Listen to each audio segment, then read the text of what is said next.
Bienvenue à vous sur ce nouveau tutoriel qui va nous permettre de modéliser ce fauteuil. Donc c'est un exercice d'application qui est assez intéressant que je propose effectivement aux amis avancés plutôt qu'aux débutants. Bon, je pense que les débutants s'en sortiraient en suivant la vidéo, il n'y aurait pas de problème. Mais bon, voilà, je l'ai mis disons sur un niveau intermédiaire. Alors il est intéressant parce que on va travailler à nouveau en surfacique. On va voir comment régler le problème évidemment du décalage qu'il y a entre le dossier, l'assise et puis les accoudoirs. On voit bien qu'ici il y a un raccord un peu particulier. Et puis on va également voir l'histoire des congés et des chanfreins. Il y a des choses à voir là-dessus qui sont fort intéressantes. Donc voilà cet objet. On va commencer tout de suite évidemment en travaillant sur un document vierge. Et je vais aller immédiatement dans le plan de face, ouvrir une esquisse. On va d'abord tracer des lignes de construction qui vont nous être utiles pour la modélisation. Donc je vais aller tracer une ligne horizontale comme ceci. Et ensuite, donc je vais me mettre au centre du repère et je vais tracer ensuite une polyligne qui va avoir un petit peu cette allure, comme ceci, d'accord? Voilà, et je vais en tracer une autre. Donc je vais à nouveau chercher une ligne de construction. Je vais me placer là. Là, oui, je vais m'aligner là-dessus et je vais aller me déplacer comme ceci. Donc une fois que j'ai fait ça, je vais tout de suite coter. Donc je vais mettre une cote ici de 40. Je vais mettre ensuite ici une cote de 950. Une cote ensuite de 320 entre ce point-là et cette ligne. Voilà. Et je crois que j'ai une cote également à ce niveau-là de 457. Voilà, ok. Une fois que c'est fait, je vais aller placer d'autres cotes d'angle maintenant. Donc un angle de 70 degrés ici entre ces deux arêtes. Je vais également placer un angle entre cette arête et l'arête horizontale qui est ici un angle de 14 degrés. Voilà, je vais quitter le mode de cotation parce que je voudrais que ce point-là et ce point-là soient alignés. Alors, j'avais obtenu un alignement, mais c'est un alignement qui est factice en fait. C'est-à-dire qu'il faut quand même le contraindre. Donc avec la touche justement contrôle, je clique sur ce point et je demande à ce que ce soit aligné horizontalement. Ça va me permettre ensuite de faire cette cote d'angle ici de 8 degrés comme ceci. Donc ça c'est pas mal. Donc vous remarquerez que cette esquisse pour l'instant elle n'est pas totalement contrainte. Vous le voyez, ça apparaît ici dans le bas de votre interface. C'est normal et vous avez la ligne qui est bleue, qui n'est pas noire, tout simplement parce qu'il manque une dernière cote. Donc je vais aller tracer un axe vertical comme ceci et je vais donc coter entre ça et ça un angle de 26 degrés. Voilà. Et donc là je me retrouve avec une esquisse qui est totalement contrainte. Je rappelle pour mémoire que lorsque je fais apparaître cette roue d'outils, c'est tout simplement parce que je fais un clic droit maintenu et que lorsque je déplace légèrement ma souris, j'accède à cette roue d'outils. Si vous ne savez pas comment avoir tous ces outils, eh bien, je vous invite à aller regarder un tuto gratuit qui explique donc l'histoire de cette roue. C'est tout simplement des logiciels que j'ai, enfin des vidéos que j'ai faites sur l'interface de SolidWorks et vous en avez une qui explique justement cette histoire de roue d'outils. Bien, alors une fois que c'est fait, je n'ai pas tout à fait terminé ma construction, je vais retourner sur les lignes de construction et je vais maintenant partir de ce point-là. Donc je vais rendre coïncident avec ce point et je vais faire un tracé. Alors évitez, évitez ce type d'alignement si, si vous ne le souhaitez pas, il faut plutôt éviter ça. Bon, c'est pas très grave, hein, mais voilà, on va éviter ça. Donc là, je vais partir comme ça, je vais partir comme ça. Là, par contre, ce que je voudrais, vous voyez ici, c'est que je m'approche de cette ligne et j'ai une ligne jaune qui apparaît qui me propose un parallélisme. C'est ce que je veux, moi, je veux que ce soit parallèle. Donc je vais faire comme ça, je vais repartir par là et je vais revenir quelque part par ici. Voilà. Donc, j'ai tracé cette polyligne. On va tout de suite créer une cotation entre ce point-là et ce point-là. Une cote de 460. Voilà, comme ceci.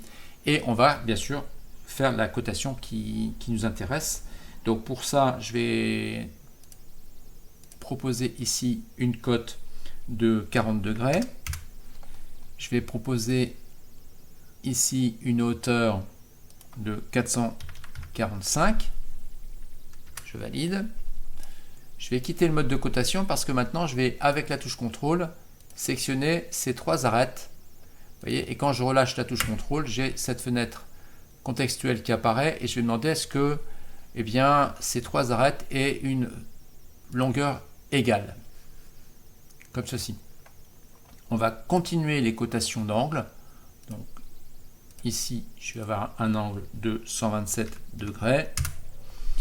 Voilà, je vais avoir un angle de 123 degrés entre cette arête et puis cette arête. Donc là, je vais vous mettre comme ceci. Voilà, donc 123 degrés. On va également avoir un angle de 120 degrés entre cette arête et cette arête. Voilà, le but, hein, c'est d'arriver à avoir une esquisse soit totalement contrainte, hein, tout simplement. C'est ça le but en fait. Voilà, et qu'est-ce qu'il me manque? Alors il me manque encore quelque chose. Donc, qu'est-ce qui ne va pas? Ben, quand c'est comme ça, parce que j'ai l'impression que tout est coté convenablement, hein. Donc si je prends ce point-là, par exemple, que je le déplace, ben, je me rends compte, voilà, je me rends compte que ce point, eh bien, il n'est pas coïncident avec la ligne horizontale. Donc je vais rendre ce point coïncident avec cette arête, donc avec la touche contrôle, hein. Donc je vais rendre ça coïncident, voilà. Et là, cette fois-ci, on se rend compte que mon esquisse est totalement contrainte. Donc il faut se méfier, évidemment, de ce genre de petits soucis lorsque vous voyez qu'une esquisse vous paraît totalement cotée et que malgré tout, vous avez une esquisse qui n'est pas totalement contrainte, ben vous prenez par exemple un des points, comme je viens de faire, vous le déplacez, puis vous vous dites, vous vous rendez compte que, ah oui, tiens, il manque quelque chose. Ok, donc je valide cette esquisse. Donc on peut d'ailleurs la renommer si vous voulez, hein. Donc je vais la renommer, je vais appeler ça construction.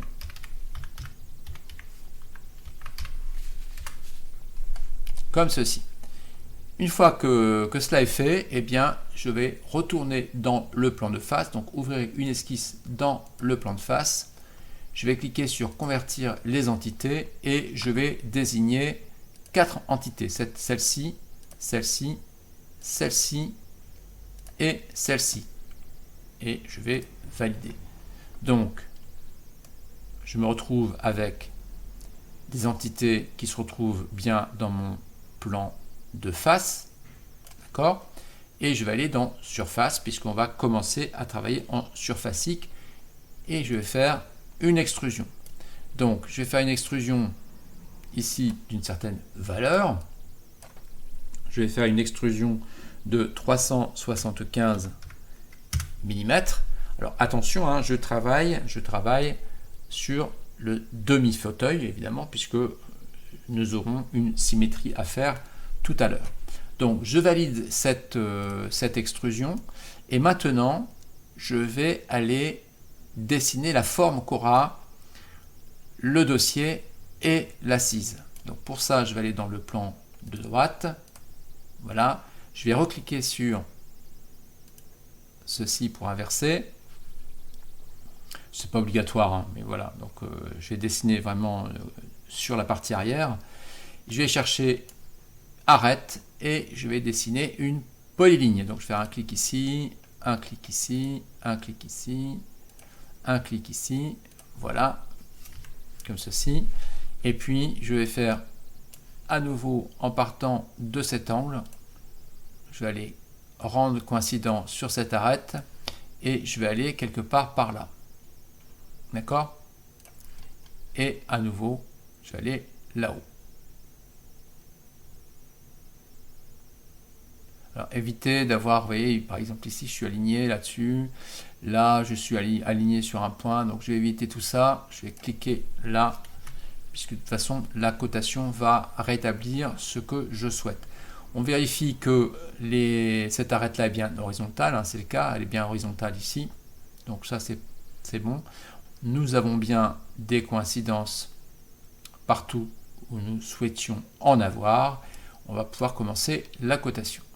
Donc, ici, je vais rentrer une cotation de 75 mm. Je vais rentrer ici une valeur de 125. Ici, alors faites attention, hein, parce que c'est pas ça que je veux comme cote. Hein. Moi, ce que je veux, c'est cette cote-là. Hein. Donc, une cote de 100, c'est-à-dire la longueur réelle de cette arête. Hein. Ensuite, je vais aller coter une petite valeur ici de 60. D'accord? Et vous voyez que pour l'instant, ce tracé-là, il manque encore quelque chose hein, pour que le tracé devienne noir. C'est l'angle entre ça et ça. Et c'est un angle de 65 degrés. Vous voyez, je me retrouve avec un tracé, cette fois-ci, qui est totalement contraint. On va continuer sur l'autre. Donc l'autre, qu'est-ce qu'il me faut? Il me faut un angle entre cette arête et la verticale qui est ici. Annuler. Alors là, s'il me met une cote pilotée, c'est que il y a un truc qui ne va pas. On va voir, on va regarder un peu ça. Non, ça va. Donc j'ai un angle de 10 degrés. Voilà. Ensuite, je vais avoir une cote de longueur entre ça et ça de 370. Et enfin, un angle de 15 degrés entre ces deux arêtes. Voilà. Et là, vous vous retrouvez à nouveau avec une esquisse qui est totalement noire, donc qui est totalement contrainte, comme c'est indiqué dans le bas de l'interface. Une fois que cela est fait, eh bien, nous allons aller dans l'onglet Surface et nous allons cliquer sur Restreindre surface. Je vais choisir de garder les sélections. D'accord? Et donc, je vais donc désigner la face que je veux conserver. Et je fais un clic droit pour valider. Donc voilà la forme qu'aura mon dossier. Donc maintenant, on va s'intéresser à la forme de l'assise. Donc pour cela, je vais aller chercher l'outil ligne de séparation, donc qui est caché sous l'outil courbe. Donc ligne de séparation. Je vais choisir le mode projection, d'accord. Ici, cette case qui est sélectionnée, eh bien, elle me demande d'aller chercher l'esquisse en question. Donc c'est mon esquisse 3 que j'ai faite justement pour obtenir la surface du dossier. Et je vais projeter sur quoi? Je vais projeter sur cette surface qui est ici. D'accord? Je vais valider. Voilà. Donc je retrouve ma forme sur cette surface un peu inclinée. D'accord? Ok. Je vais maintenant aller dans le plan de dessus, ouvrir une esquisse dans le plan de dessus, chercher l'outil arête. Je vais venir chercher une coïncidence avec l'arête qui est ici. D'accord? Je vais m'approcher de celle-ci pour aller faire apparaître le point milieu. Je vais aller sur le point milieu et je vais aller quelque part par là. Chercher l'outil de cotation et je vais juste coter un angle entre ça et ça de 15 degrés. Voilà, je quitte le mode de cotation et maintenant je vais aller dans convertir les entités. D'accord? Et je vais aller désigner cette arête, cette arête, cette arête et cette arête. Et je vais valider. Quelle aura pour effet cette action? Eh bien, elle aura pour effet d'aller, vous voyez, projeter l'esquisse que j'avais sur cette face, de la projeter sur le plan de dessus. Et c'est grâce à cela que je vais pouvoir maintenant restreindre ma surface. Donc je vais retourner dans surface, restreindre, d'accord. Je vais garder la sélection et la sélection ça va être cette surface. Je valide. Voilà. Donc j'ai ici terminé la première phase de cette modélisation et je vous invite à me retrouver dans le tuto numéro 2. Merci à vous.